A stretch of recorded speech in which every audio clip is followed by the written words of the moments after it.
All right, so for my second equation, to find my second set of ordered pairs, I'm going to use my same equation, but instead of x, I'm going to use what it tells me x is the second time.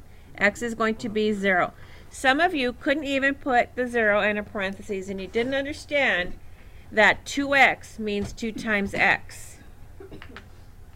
And in algebra, we don't use the little times sign anymore. We're not in elementary school. We're in junior high. We're transitioning to high school. In high school, you're going to have to know how to do this. You're going to have to understand that 2x means 2 times something. And the way we demonstrate or write 2 times something is by putting it in parentheses. Okay? We could use a little dot, but not in algebra. We use parentheses. Okay? And then I continue by writing down the rest of my equation. Some of you are not writing down the rest of the equation right. You're eliminating things like that negative sign or the y. You need to make sure that when you write down your new equation, you're writing it down exactly the way it was when you start. Understand? You can't write part of the equation and expect to get the answer correct. That's not going to work.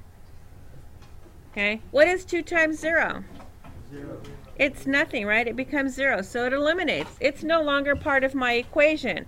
I don't have to bring anything down. I don't have to write anything. It just goes away. Goes off into math wonderland. What I am left with is this equation here. Negative 5y equals 15. Okay? I could rewrite it, and I'm going to, just for the sake of making it easier for you guys to understand that this is a step. Okay?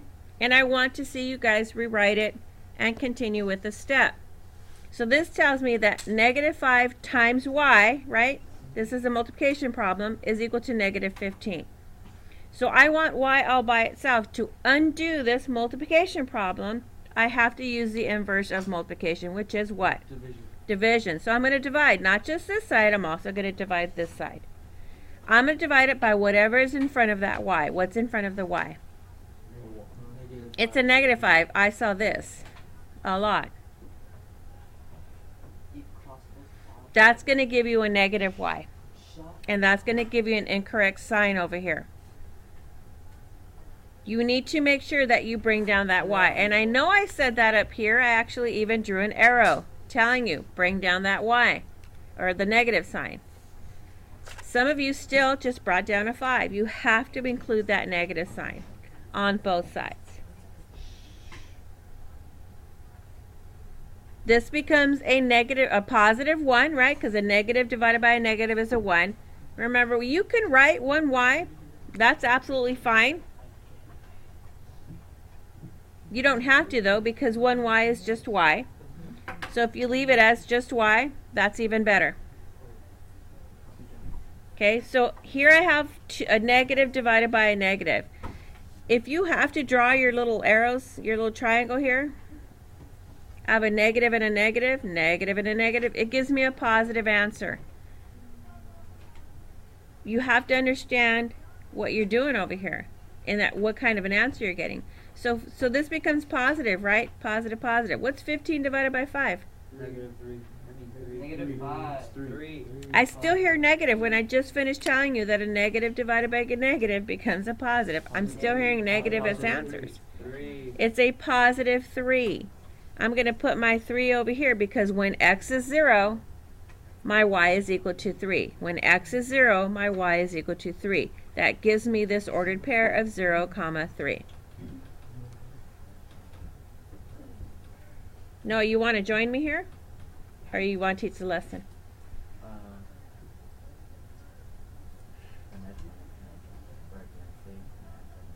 Why don't you tell me what to do with the next one? I filled in x of 5. Okay, so I'm going to rewrite my equation. 2 times what number? 5.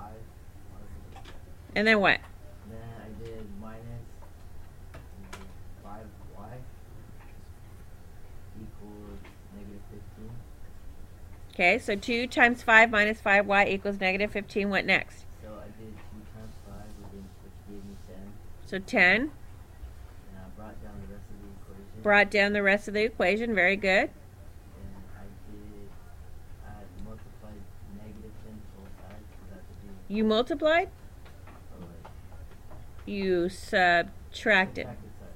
The opposite of positive 10. So negative 10 and negative 10, right? What happens now?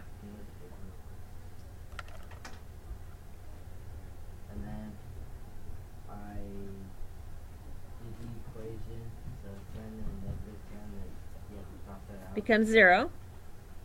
So in the end, I got negative 5y equals negative 25. How'd you get negative 25? I added, because when you do a double negative, basically. When you're adding two negatives, it becomes a bigger negative, right? So 15 and 10 is 25, so it's negative 25. Good. And then I did what I was supposed to do to get y by itself. So What'd you do? I divided negative 5 on both sides. You divided both sides by negative 5. Yeah. All right. And that gave me y equals 5. Positive 5? Why positive 5? Because a negative and a negative equals positive. So 25 divided by 5 is 5. Does everybody get that? Yeah. Excellent work, Noah. I get it. All right. So this ordered pair then becomes what? What's my ordered pair over here? 5, 5. 5, comma 5, right? So I can graph these now. Did you guys graph them? Yeah. Okay. So from my point of origin, my first one says negative 5. Am I going left or right 5? Wait, what? Point of origin, left or right 5?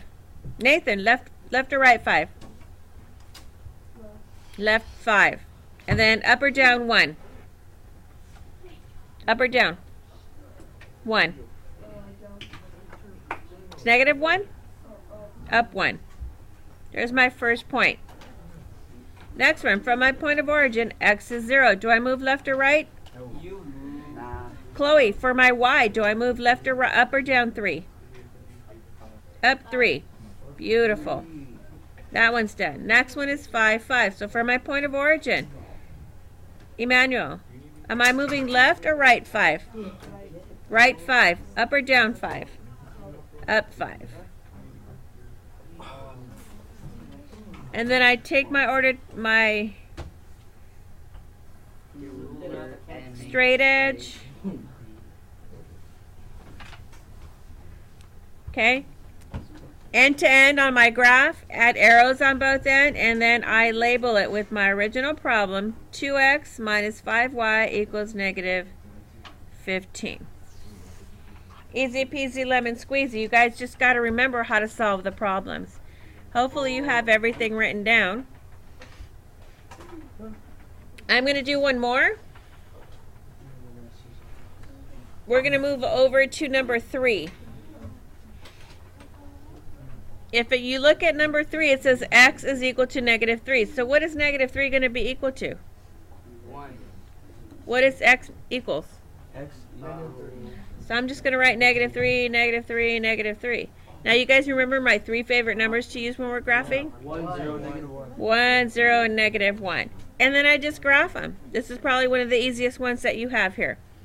From my point of origin, negative 3, up 1. From my point of origin, negative 3, x is 0, y is 0. I don't move up or down. From my point of origin, x is negative 3, y is negative 1.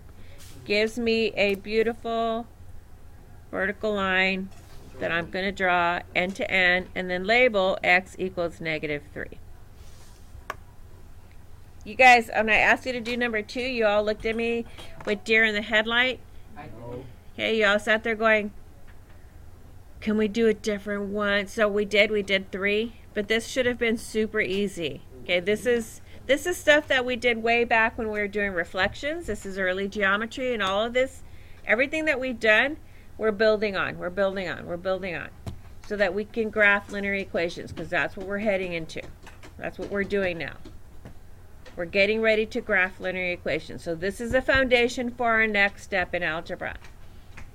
So if you were not able to master the early stuff, I recommend you go back and watch the videos and try and relearn it. Okay, all of this will be on your quiz tomorrow. All right, let's look at number 4. This time I want us to use intercepts.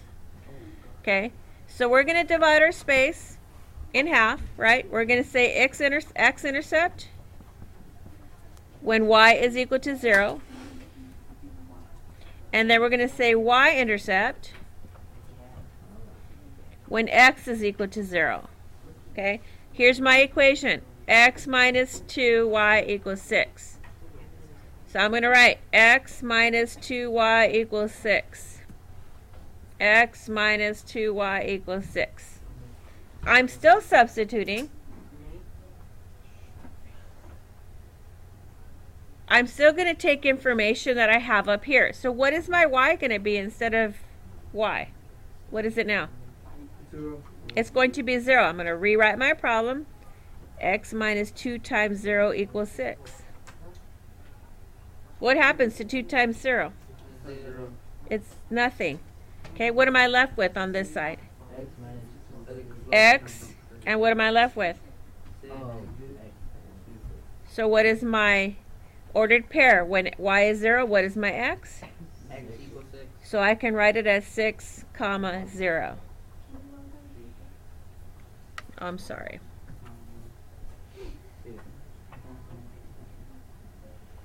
All right, now for this one, same thing, but this time my x is going to be equal to 0. So I'm going to have 0 minus 2y equals 6, right? Substituting 0. This I don't need. I'm left with negative 2y equals 6. I'm going to rewrite it. Minus 2y is equal to 6. How do I undo this multiplication? What am I going to divide both sides by? What am I going to divide both? Negative. Don't forget the negative, people. This becomes a positive 1y or y. What is a positive divided by a negative? What kind of answer is that going to be? Negative or positive? Be negative. What's 6 divided by 2? 3. Y is equal to negative 3. So my ordered pair, when x is 0, my y is going to be negative 3. And now I can graph them. Okay? From my point of origin, positive 6 is my x. Am I going left or right? Right. Right 6. My y is 0. It should be right on my x-intercept. This is my x-axis. This is where that line is going to cross it. Okay? I don't need to go beyond that. So for my y-intercept, my x is 0. I'm not going left and right. It's going to be right on that y-axis. What is my y value? Negative 3. So am I going to go up or down 3? Down. Down 3. And it should be right on that y-axis. So when I graph this line, I'm actually just crossing the x and the y-axis. So arrows on both ends, end to end on my graphing with a straight edge, and I'm going to label it x minus 2y is equal to 6. This is easier, right? Yeah. This takes more work. But when I want you to use a T-chart to solve the problem on your test, this is the work I'm going to expect to see. If you use intercepts, unfortunately, you'll get the answer incorrect. I'll be looking for specific answers. Flip your papers over. You can't see it, but on the top there it says use intercepts. So for 5, 6, for 5 and 6, you're going to use intercepts. About 9 and 10. Wait. 5, 6, and 7, just use intercepts, right? 5, 6, 7. 8, you're going to find the slope by completing the arrow, the triangle, by completing the arrow, triangle.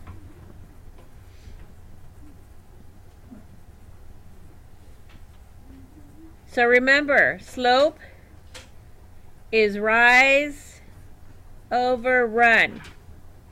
Okay, so you always want to go left to right as my rise over run. So what is my rise going to be? The triangle. What is it though? How many units? 2. Right, 2 there. What's my run going to be? 4. 5. No, 4. You're right. Okay, so my rise is 2, my run is 4. Wait, am I going to stop there? Or can I simplify? What can I simplify 2 over 4 to? 2 over 2. 1/2. So my slope should be 1 over 2 because I can reduce this by 2. 2 divided by 2 is 1. 4 divided by 2 is 4. I can simplify. Make sure that when you're writing the slope, you simplify. Always simplify.